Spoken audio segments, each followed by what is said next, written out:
حتیٰ کہ اگر دور رسالت میں یہ اونٹ کی نکیل اور رسی بھی بطور زکوٰۃ دیتے تھے، اگر یہ رسی بھی روک لیں گے تو بھی میں ان کے ساتھ جہاد کروں گا۔ اور آپ نے کیا۔ معاملہ ایک رسی کا نہیں تھا، معاملہ پیسوں کا نہیں تھا، معاملہ زکوٰۃ کی فرضیت کا تھا۔ اور زکوٰۃ کی فرضیت اسلام کے وہ 5 بنیادی ستونوں میں سے ایک ہے، جس کا ذکر اللہ کے رسول علیہ السلام نے فرمایا کہ اسلام کی بنیاد 5 چیزوں پر ہے: ایمان، نماز، روزہ، حج اور زکوٰۃ۔ یہ 5 ستون ہیں اسلام کے مضبوط۔ اگر کوئی زکوٰۃ کا انکار کرے تو وہ مسلمان نہیں رہ جاتا، وہ کافر ہو جائے گا۔ تو کچھ لوگوں کو زکوٰۃ دینے میں میں اتنی زکوٰۃ کیسے دوں؟ اللہ نے دیا۔ اللہ نے تو فرمایا کہ ہماری دی ہوئی روزی سے، اللہ کی دی ہوئی روزی سے۔ ایک حدیث پاک میں اللہ کے حبیب علیہ السلام کا فرمان ہے، قیامت کے دن لوگ دیکھیں گے کہ بہت بڑا اژدہا ہے جس کی آنکھوں سے آگ نکل رہی ہے اور جس کے دانت لوہے کے دانت ہیں اس کے، اور آگ اس کی آنکھوں سے نکل رہی ہے۔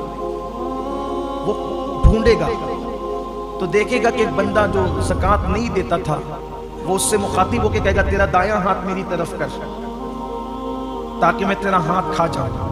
آقا کریم صلی اللہ علیہ وآلہ وسلم کے فرمان کا مفہوم ہے کہ پھر وہ اس کا دایاں ہاتھ چبائے گا، اور دایاں ہاتھ چبا کر کے کھا لے گا، پھر بائیں ہاتھ کی طرف بڑھے گا۔ جب بایاں ہاتھ چبا کر کھائے گا تو پھر دایاں ہاتھ اس کا دوبارہ واپس آ جائے گا، پھر بایاں ہاتھ کھا چکا رہے گا تو دایاں ہاتھ کھائے گا تو بایاں واپس آ جائے گا۔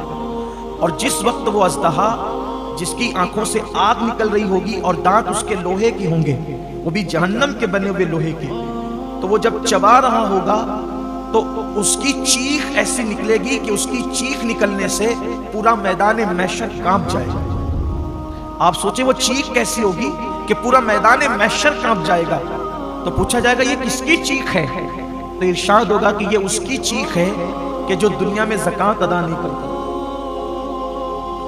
میدان محشر کوئی چھوٹا موٹا تو نہیں ہوگا، ہمارے کھیل کے گراؤنڈ کی طرح یا ہندوستان کے میدانوں کی طرح تو نہیں ہوگا۔ میدان محشر اولین اور آخرین سب جمع ہوں گے۔ اس کی چیخ کتنی بلند ہوگی اس دن کہ پورا میدان محشر کانپ جائے گا، کتنی دردناک چیخ ہوگی زکوٰۃ نہیں دینے والوں کا۔ اچھا یہ کسی مولوی کی ڈرانے کی باتیں نہیں ہیں، نہ کسی سیاسی لیڈر کا قول ہے، یہ صادق الوعد الامین کا فرمان ہے، جس نے اپنی زندگی میں کبھی اپنی مرضی سے کلام ہی نہیں کیا۔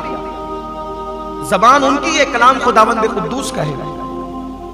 تو جو وہ شخص جس کا وہ ہاتھ چبا کر کے کھا رہا ہوگا، وہ اژدہے سے پوچھے گا تو کون ہے؟